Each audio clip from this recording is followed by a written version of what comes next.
Welcome to Special Education and Beyond. As I've been saying for every webinar that we've had, this is such an important topic. And it's a topic that I feel like everyone in education, I don't care what you do in education, you should watch this webinar. So who am I, you may ask? I am Dr. Desiree Alexander. I am the founder CEO of Educator Alexander Consulting.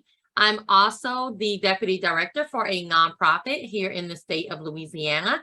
Hello, these are all of the different ways you can contact me. If you're watching us on the YouTube channel, you do not get a certificate, but you do get the knowledge. And the resource for today is right under the video in the description. So do not miss that link. So what is coming up next? Today at 3 p.m. Central Time, I'm going to be doing a presentation for the Everyone School or Everyone Academy in Morocco on increasing your EdTech footprints and influence. So how do I get started sharing my awesomeness?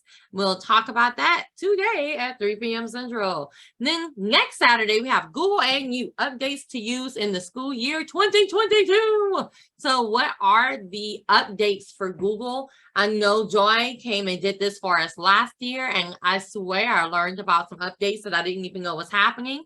So awesome webinar. Then we have children of single parents, our overlooked stakeholders. Eric is going to come and tell his personal story of being a single parent in the school system and how that all worked, what would have made it better for him, and just go through some really awesome tools to help our students. Then we have the TCCA conference in Houston, Texas, Aldine, Texas. It is on October 22nd. Is one of my absolute favorite conferences, completely free, one day, is so organized. And it's the largest conference in Texas besides the big state conference. So really love that. And then we have organizing your professional projects. So if you want to learn how to actually organize yourself, if you need to do, you're writing a book, you want to go to a conference, you want to create a PD program, just organizing your classroom and yourself. How do you organize those professional projects? Then 3 tools with endless possibilities. Rochelle will be back with us to talk about that. And then she's doing double duty and coming back to talk about AI in education. So we had to move on her date. So she is booked double back-to-back weekends. So AI in education, how does that all work? What does that mean? What, you want to come and learn about the future of education. Then we have the TCEA conference, which is the state conference for Texas. And for now, these are the 4 sessions I'm doing. Registration just opened yesterday, I think. I don't know. Days are weird. But there you go. And that is a paid conference. So just keep that in mind. And then we have our self-paced online courses that we always have, which deal with Google certifications and educational leadership certification and all that good stuff. So keep that in mind. So a lot of things happening. We have about 1, 2, 3, 4, 5 that I can think of in my mind that we're scheduling for the spring already. So keep, definitely give us some feedback about what you want to learn. And if you want to teach one, even if you're a first-time presenter, what do you want to teach? So definitely go to that bit.ly/C webinar. Or this is also on edalex.net/events. Everything you see here is on that one website. Oh, that was a lot and I love it. So we are ready to get started speaking about SPED and beyond. Thank you so much for coming in today, and thank you so much, Dr. Alexander, for giving me an opportunity to present in this kind of platform. So my presentation for today is about special education and beyond. And the reason why I did it, because I'm a special education advocate. I love my students. So because I love them, I was able to put together things that I want to share to those other people who might not have any background with SPED or maybe into SPED, but they want to relearn things about special education. On the left, you see we were in the live NBA game. So that's my family. They would love to travel, would love to go to places. And on the top, that's the 10-year anniversary of me being a teacher here in the United States.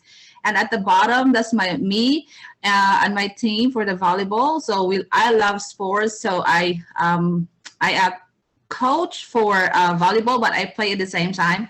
I'm not a professional player, but I do play. And at that picture right there, we were the champion. So in the center is me. I do also dance when there are a lot of presentations that we do in our community. I'm also active doing those things. And on the last picture and the third one, that's my latest accomplishment. I wrote a book just recently and I published it. So this is also one of the things that I am promoting in my school and to other people. So I'll be able to reach out as many people who will be able to be educated more about special education. And the link for this will be shared towards the end of the presentation. Okay, so additional information about me. I'm an educator. I've been teaching since 2001. And I'm an instructor, a volunteer instructor, by the way. It's my third year teaching at the University of the People. It's 100% online school. And this term, I'm teaching research and capstone to the Masters of Education students. I'm also a mentor. I'm mentoring new teachers here in the school district that I work with. Then I'm also a task force, a special education task force. I am also something good that I am trying to hone in my skills as well is to be able to present different topics. So I'm thankful for Dr. Alexander for giving me the chance to do this kind of platform. Okay, so there you are. Now on the chat, it's kind of like this a delay. On the chat, I want you to read the text that we have from Walt Disney. It talks about all our dreams can come true if we have the courage to pursue them.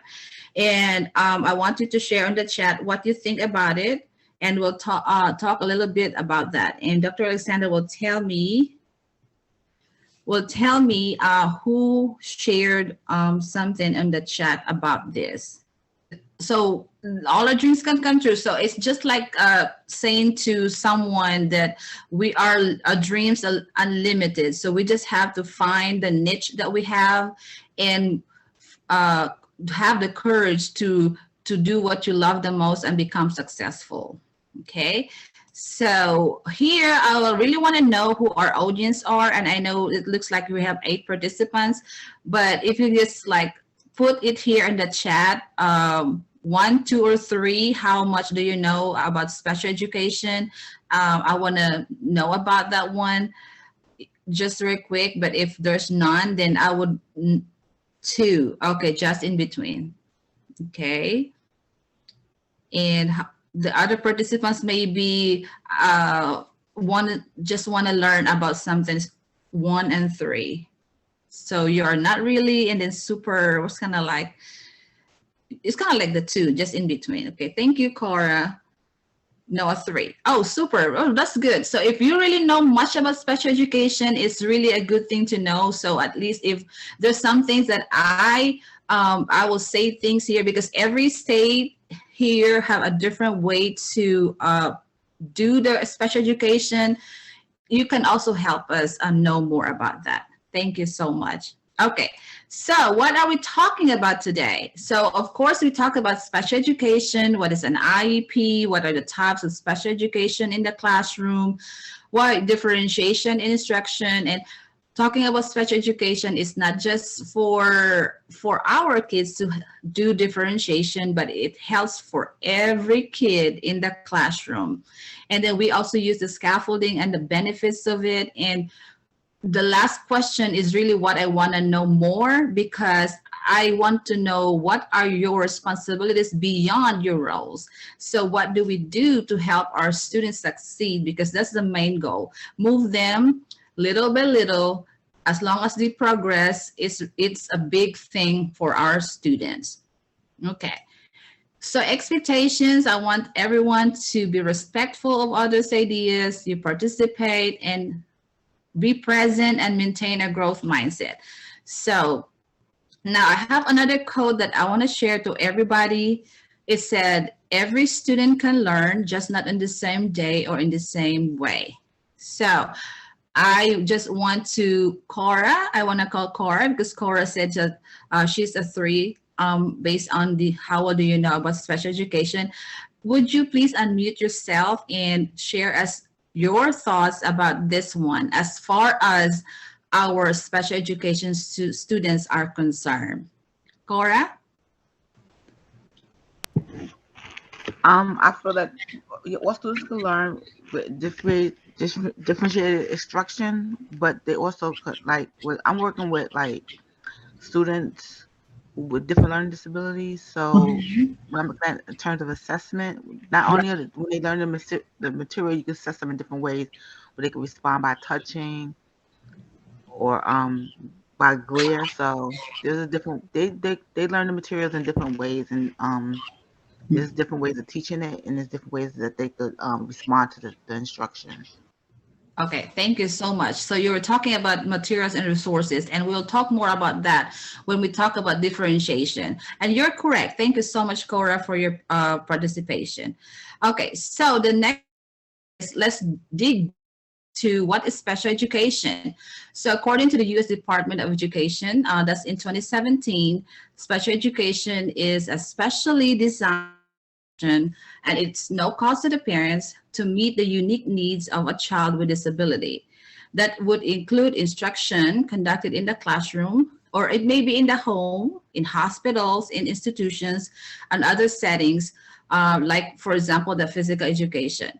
So the key words that we have to know about special education is it is specially designed instruction, because when you talk about special education student, we are dealing with the individual needs. So that's why it's especially designed to meet their educational needs. And it could also be conducted in different settings. So in classroom, home, hospitals, institutions, wherever the place that would benefit the child to be educated at the certain place. The second slide here is, it also talks about the IDEA.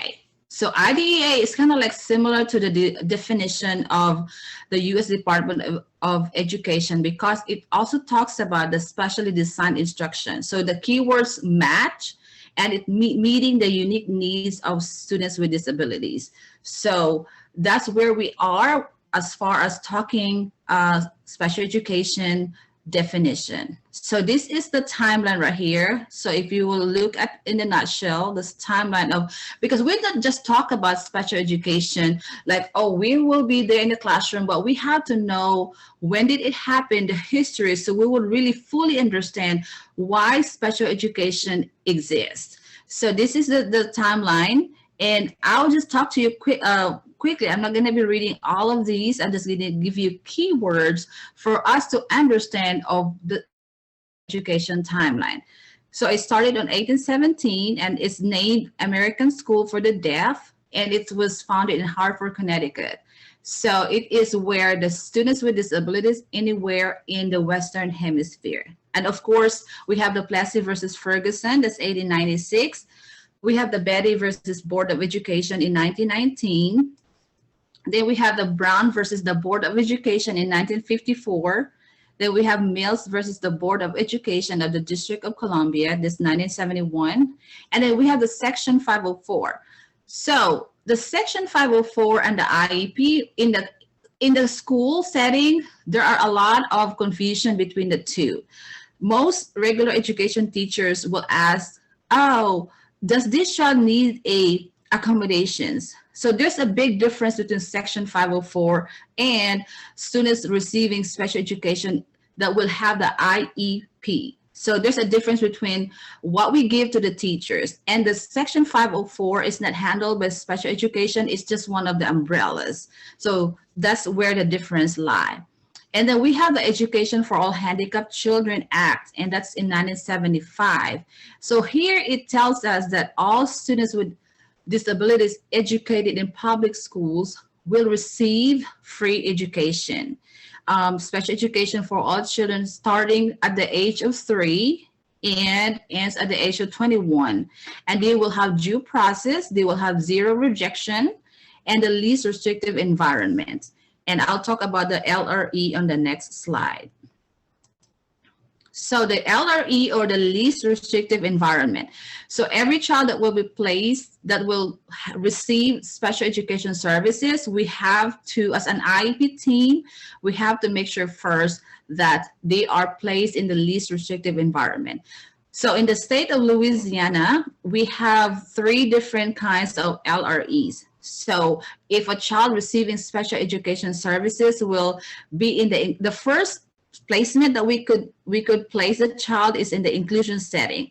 So inclusion, there's the time of, so for an inclusion child, the child will be from 0 to 350 minutes, and that's in Louisiana. So I'm not sure, Cora, if it's the same as in Maryland with regards to the minutes for the LRE. Also, from 351 minutes to 1,080 minutes, that the child will be in a resource setting. And these terms that I'm talking about, I'm going to explain it a little bit later in our slides. And the last one is the self-contained setting, which is 1,081 minutes maximum. We can have a maximum time of 1,600 minutes or 1,700 minutes for a child. So when we talk about LRE, the very first thing that an IEP team will look is the evaluation. So we have to determine first that the child will be in the inclusion setting, where the child will be mixed with the non-disabled peers.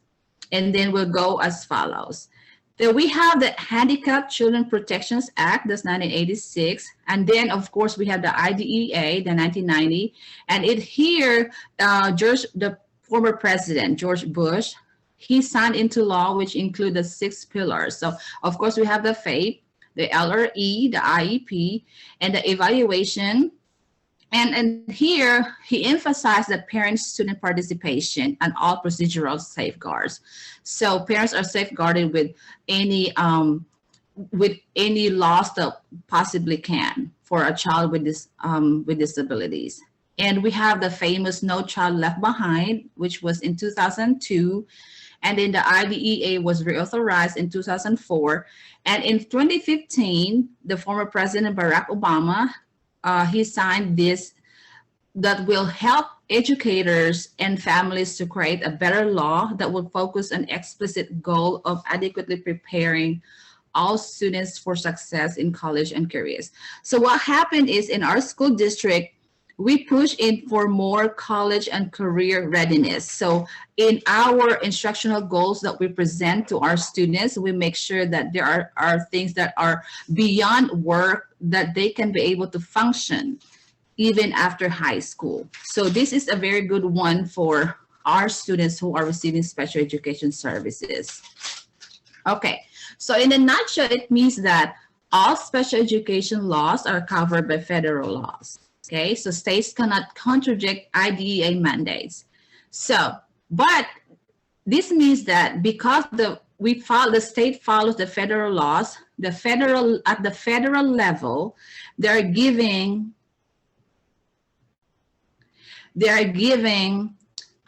accountability system. Okay, so I know we have one from Maryland, Cora, right? But I know our participants, there are 10 of us. I want to know what state they are in. And I want to ask you, if you want to share on the chat, if there's a difference between what we have in Louisiana and what we have in your current state. If you want to share that quick in the chat. What differences do we have as far as special education, placing the children in the classroom is concerned? If you're gonna share it in the chat real quick. And then Dr. Alexandra will read it to us. No responses. Okay, so let's move on. And at any time, if you have questions, you feel free to put it in the chat. We will be happy to read the question and answer it for you, okay? So it's right here. What are the 13 types of disabilities? So the number one, we have the autism. So autism, they have two different kinds that we have. We can have the diploma track where they will be able to use the curriculum that's set for them in the school district. Or they can be low functioning and they will be using the unique curriculum that's specially designed for them to be able to succeed. And these are what we call the life skills curriculum for those kind of children. And then we have the deaf and blindness, the deafness, the ED, hearing impaired, the ID. We have the multiple disabilities because one child might have a autism at the same time has a behavior issues or might also have a traumatic brain injury. So it's combination of more than one disability. And we have the orthopedic impairment, the health impairment, the SLD, the child will receive speech, traumatic brain injury, and the visual impairment. Okay, so what does the research say about the students that receive special education services? So in 2020, 2021, the number of students ages 3 to 21, there, based on the IDEA, there was 7.2 million. Do you believe that there are 7.2 million kids who receive special education services? Or it's 15% of all public school students. So among those 7.2 million, the most common category disability was specific learning disabilities. Okay, so I'm gonna ask something here. What is, let's see, what is the common disabilities you have in your district? Okay. It says behavioral Mm-hmm. and SLD reading. Keith says SLD. Cora says LD and behavioral. Right. Yeah, and it's also common in our school district. SLD is also the biggest number of percentage as far as special education services. Thank you so much for your responses. Okay, let's move on to the next slide right here. So right here, we talked about what is an IEP. So we know that an IEP is a written legal document that is developed for each of the public school child who is eligible for special education.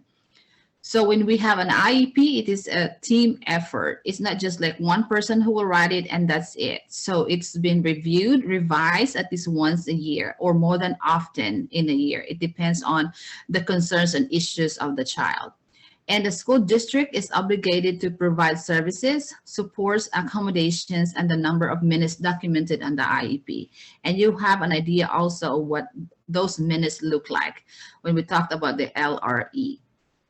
Okay, so I want to ask here, because I am also interested to know the number of minutes you have in your school district. What does it look like? I want to know what are the number of minutes that you have for your school. For inclusion setting, how often do you see your children in the classroom setting? Is that 30 minutes or so? I want to know it here. Please share in the chat. 90 minutes blocks, okay. Oh, 30-minute blocks also in Oregon, okay. So kind of like similar to us. Very good, 15 minutes blocks, okay. So we kind of have like a different number of minutes for the LRE. So let's move on to here to who are the IEP team members. We have to decide an IEP, and an IEP cannot be concluded or moved to the next level if there are no IEP team members. So of course, number one is the parents, because without the parent, the IEP cannot happen, okay? We have the regular education teachers. I say teachers because it could be one or more of the regular education teachers. Special education teachers, you have the evaluation team member. And who are these evaluation team member? She or he might be the pupil appraisal who is doing or conducting the evaluation of the student. And we have the direct or related service provider. And who are they? They are those services provided. It could be the speech person, the APE, the PT, the OT, the health, the counseling, or the counselor, and any other outside provider that the parent will bring into the IEP team meeting. And then representative of any agency.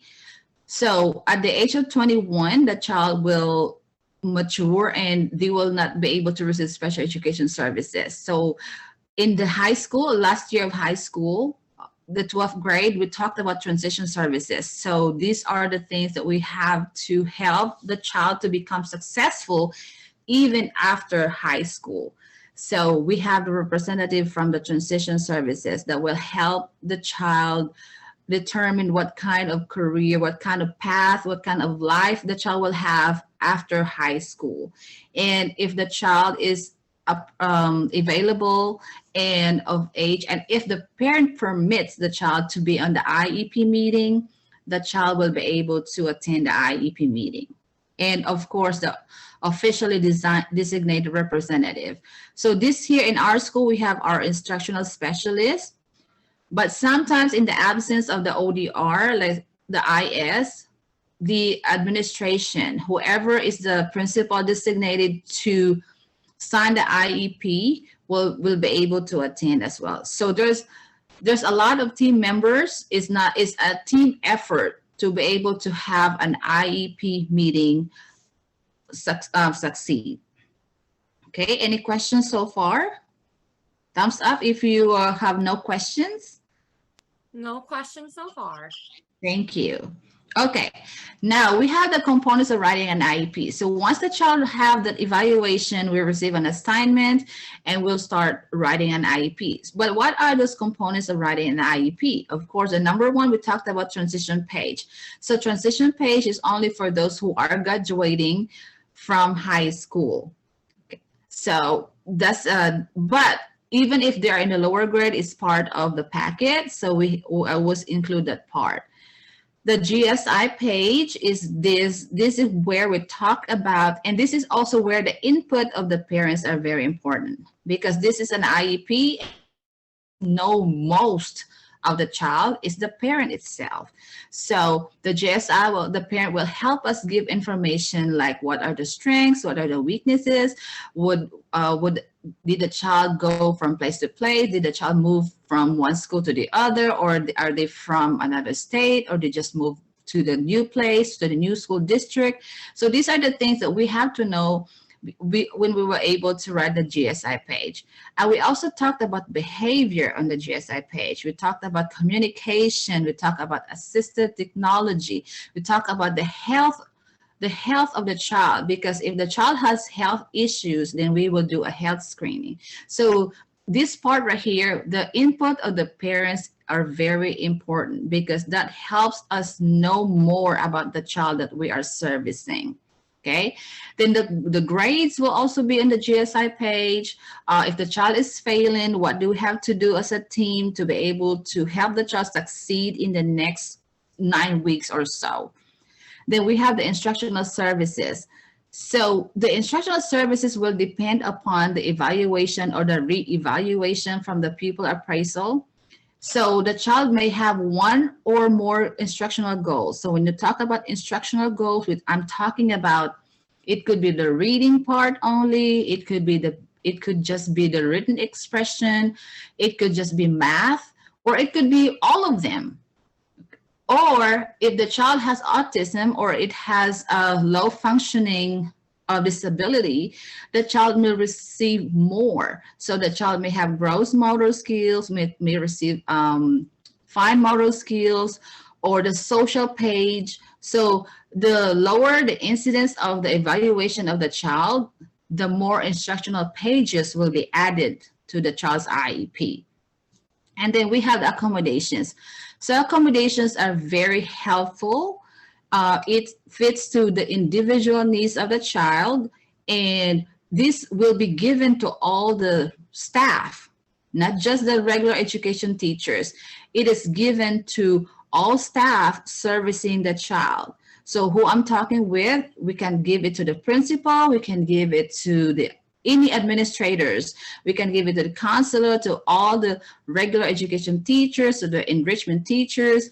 And if the child have health issues and the child will receive health plan, and if the child has a behavior issues, then we also, if a child is a bus rider, they also need to receive this kind of accommodations. So they will be able to help the child in that kind of setting if something happens in those scenarios.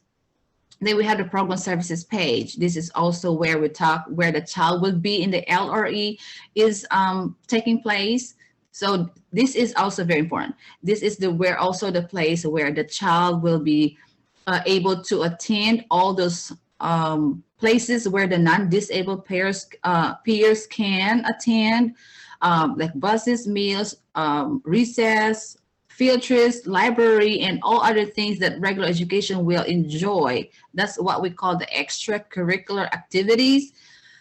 This is where also the place where we have to check that they can be wherever the non-disabled peers will go.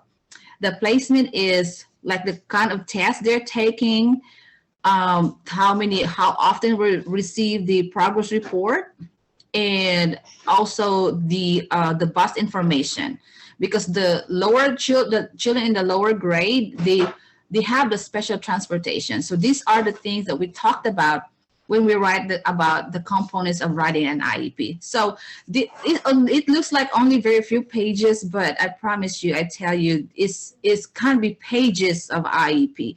That's why it's a team effort. All people who are involved in the IEP will be communicating, will be collaborating to be able to write that IEP that definitely fit the needs of the child. Any questions so far? None so far. Okay, so let's move on to the next one. Okay, now we talked about the types of IEP. So we kind of like know how to write an IEP, what are the components of writing an IEP, but there are different types of an IEP. So we have an interim, we have initial, we have review. So an interim IEP is this IEP that students who has severe or low incidence impairments documented by the qualified professional. So the student can come from another state, another place, another school district, out of school student, and this is temporary, pending the evaluation process. And this one has only 10 days to process. For the initial, that's different, because initial, you already have, the child already met the criteria for one or more exceptionalities. But the child here has never received any special education services. This one has a longer days to process. We have 30 days to do this one. But let me just tell you that the interim and the initial, without parent signature, the child will not be able to receive the intended services. So it's very important that when you do an IEP, these two right here, the interim and the initial, parents will be able to attend that IEP. Even if you do it virtually, they will be able to come to the school and sign, because without this signature of the parent, there's no IEP going on, even if we do it over the phone. So it's imperative that parents will come. Then we talked about the review IEP, okay? So the review IEP, parents may come, may not come, we can do it over the phone, and we just, document it over the phone, or parent did not attend. But this is the one that we do when we review. We talk about it yearly. So that's the annual review IEPs. For example, let me just give you some examples. So today is September 17. If the last IEP was September 17, 2022, when we do the annual review IEP, we're doing it 3 weeks before that annual review date will pass. So that's what. Thank you. Yes, I wish I knew all this before I was. Yes, yeah. So really, we have to have a great understanding of what these things about, because many people did not realize that, people would always say, we're just special education teacher, you're just an inclusion teacher, but they don't really know the behind the scenes that special education endure when doing these things for our children. Okay, now let's go to here, and I know we have a few more minutes left. So These are the goals that I was talking about. When we write instructional goals, they are SMART goals. And I talked to you about that it could just be one, it could just be math or reading, or it could be a combination of any of these goals that we will write for the child. And we will check it at the end of when we do renew IEP, the review IEP, we check if the student achieved the IEP goals, or we have to revise the IEP goals because the child is still needing more support. And that's how we do this with the SMART goals. Okay, so what are the services that we give to our students with disabilities? We don't just decide this. This is based upon the evaluation process from the pupil appraisal. So a child may receive the speech language therapy only, or it could just be the hearing and vision only, or it could be both. It could be more than any of the services, depending on the kind of the disability of the child.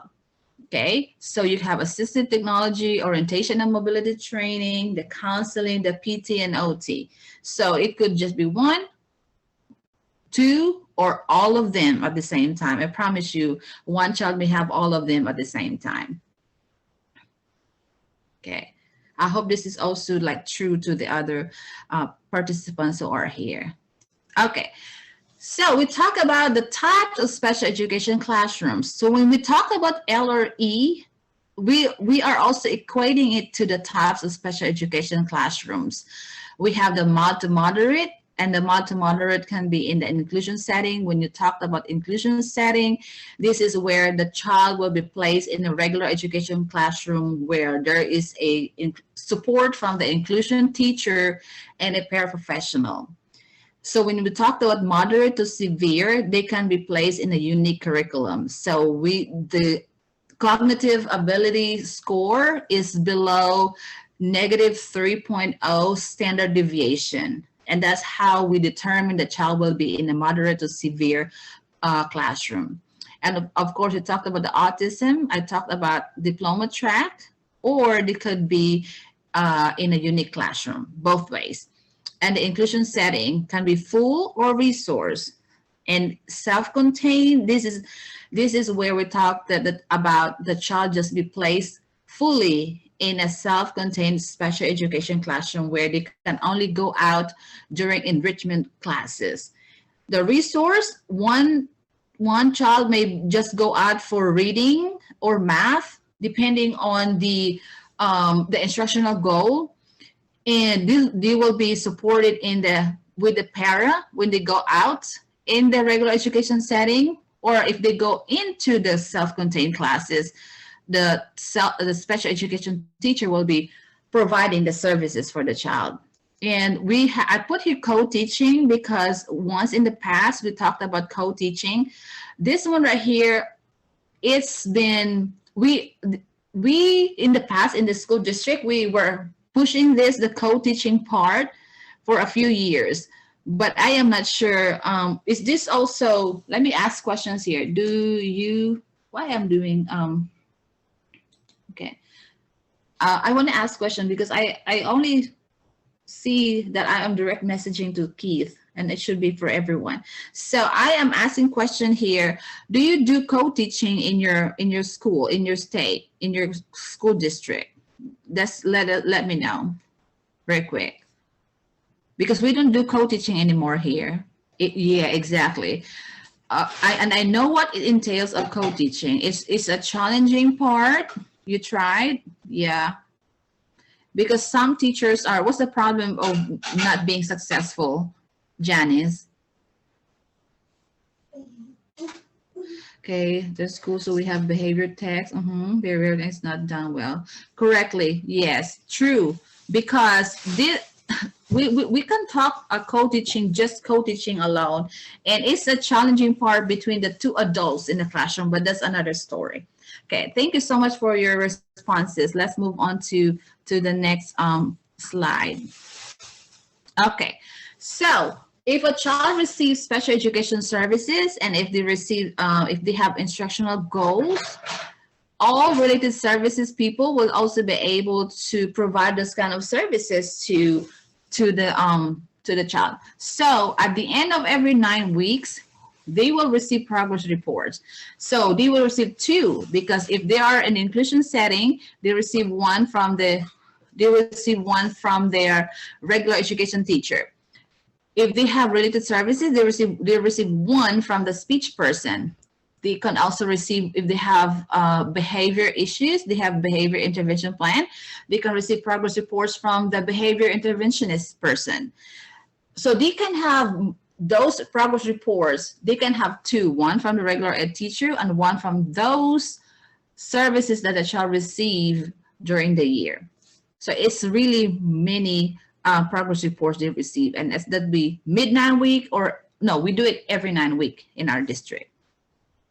Okay, and of course we have to give some to our parents because they want to know also how they are. And remember, the instructional goals are intended for their individual needs. That's on the IEP, not on the curriculum part.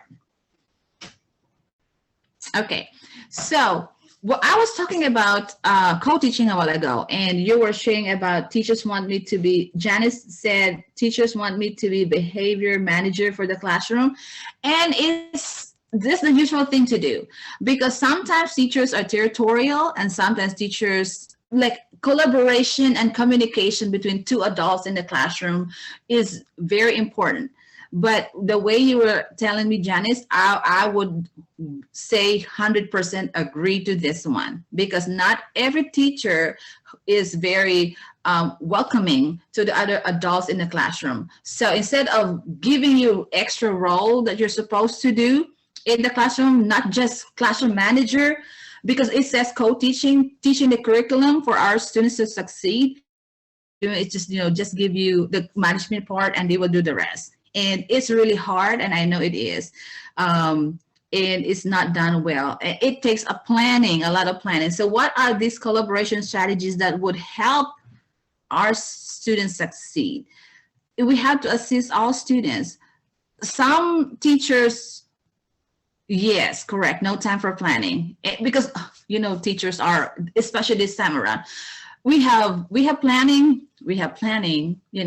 for the word planning, but we have a lot of things to do. We have meetings here and there. We have after school meetings. We have grade level meetings. I know what you're all talking about, and it's true.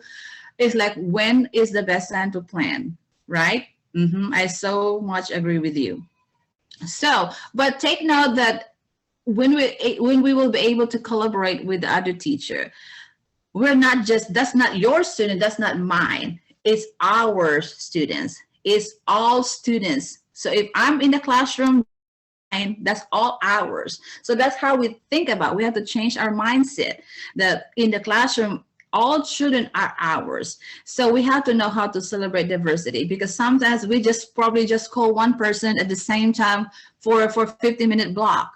We have to be able to, even if there are inclusion students in the classroom, in the regular education classroom, we will be able to call them also to participate, because most teachers, they are frustrated.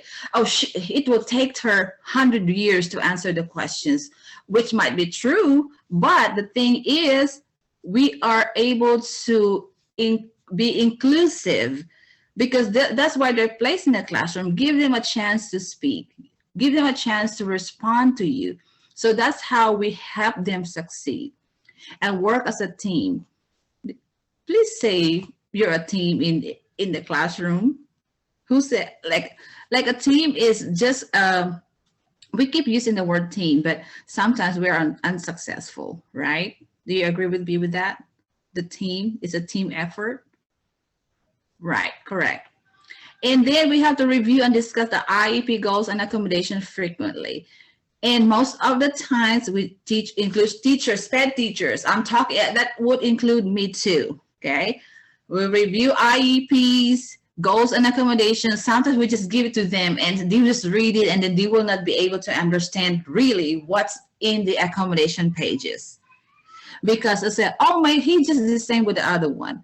But remember, it's individualized. So we have to probably take a time to sit down and discuss what are the things that would help with the accommodation, because the regular education teacher, they have a lot of instructional strategies that would help our students succeed in the classroom, and the instructional methods and the learning styles. So this part right here will help us go into our next topic, which will be in a few slides. Okay, Dr. Alexander said, I think it's important to, yes, correct, understand each other and team build. Oh, yes. And team build, yeah, I would definitely agree with this part and saying co-teach. And that's probably the reason why the co-teaching was not very successful, because it takes a team, it takes the two person to be able to understand that the main goal is to make the child successful, the children in the classroom successful. But if only one is a 50-50 effort, it will take a lot of, it also needs a push from the school district itself. And I know the district did it, but it was like, now it's not, we never talked about it anymore. And that's a good idea there. Really, very good. Okay, so we have an IEP meeting. How do we do an IEP meeting? Dr. Alexander, let me know if it's time for us, okay? Let me just do this slide right here.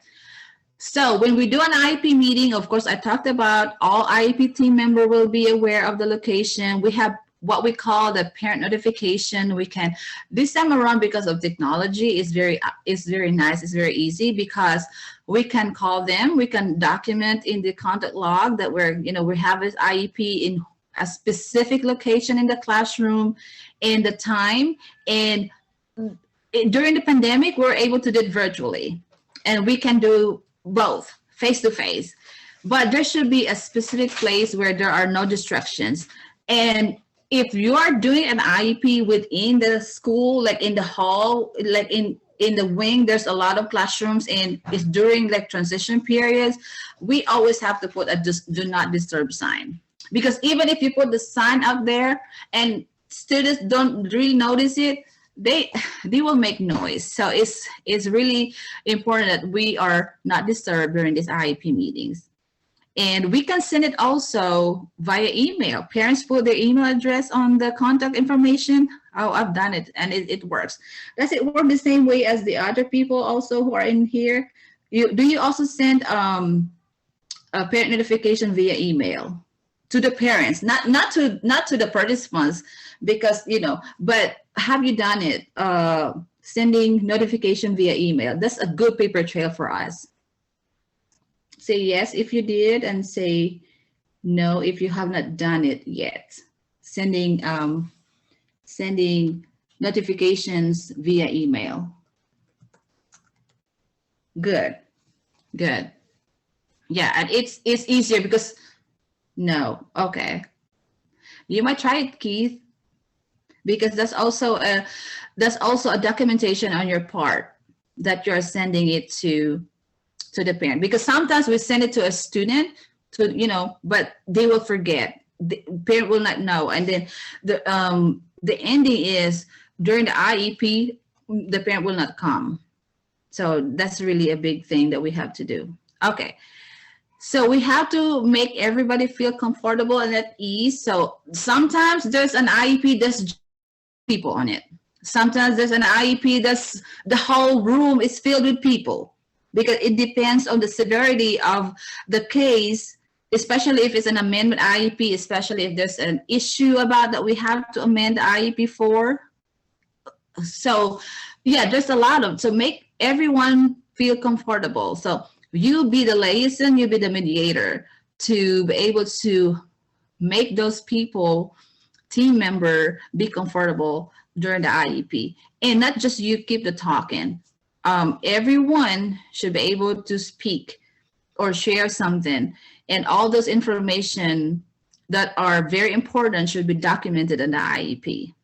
And the most important thing, which sometimes I will include myself on this one, that sometimes we forget to follow the protocol is be able to give a copy of the IEP to the parent. Because sometimes we just say, oh, we still need some signatures. And, you know, we make it a habit that, oh, we will just send it to your child. And then what will happen is we forget. And then the parent will not be able to get a copy. So it's really very important that at the end of the meeting, when everybody's there, put in the signatures, all informations are in there, give a copy right away to the parent, because that's going to be for the record. And the most important thing here, the parents' concerns. The parent concerns are very important, because this is where the true collaboration between the school and the parent and the teachers will happen. And parents have some good concerns, and we have to be able to address them, because this is about their child and how they be able to succeed. And of course, the only person who can make the IEP official is whoever is the ODR, right? Okay. So I'm not sure with other states who else are the ODR there. Yeah, and this will be the last part of, because this one right here might be in some other time. So amendment of IEP, what are the reasons that we have to amend the IEP? So the annual review is one time. The amendment of an IEP could be more than one time, because there might be a request for reevaluation. A parent might say, oh, my child have this kind of, let's just say, I'm just saying, kitty, or have a new health concerns. And then we have to do a health screening. So we have to amend the IEP. So we have to add a health plan if it's valid. And then there's a new behavioral concerns of the child that have not been talked about before. Then we can either also increase or decrease the time, because the child may be successfully doing good in the classroom. And we might also change instructional goals and objectives, because the child might be able to achieve one of the goals. So we can amend the IEP. We can also delete accommodations. We can add accommodations and change in the programs, failing grade, of course, and always talk about parent concern. So with that being said, that ends my presentation for special education and beyond. My last question would be, and I would really want everyone to unmute, because the last question that I have was based on my topic is, what are your roles beyond being a special education teacher? If one person or two can unmute themselves. Maybe I'm gonna start calling Janice. Janice, what do you think is and then we will be ending this. Okay. So like, for example, what are the things that you have done that could help your child succeed in the classroom? So I know you're saying social worker. So what's the extra thing that you do to help your child succeed? I do social emotional support. Oh, good. I work with the OT for students who have fine motor needs, and then I learn what's important and work with the student with that. Along with the OT, I collaborate with the speech path, and sometimes we can work together and co-teach, depending on the student's goals. I work with the nurse for students who have medical, and I don't know.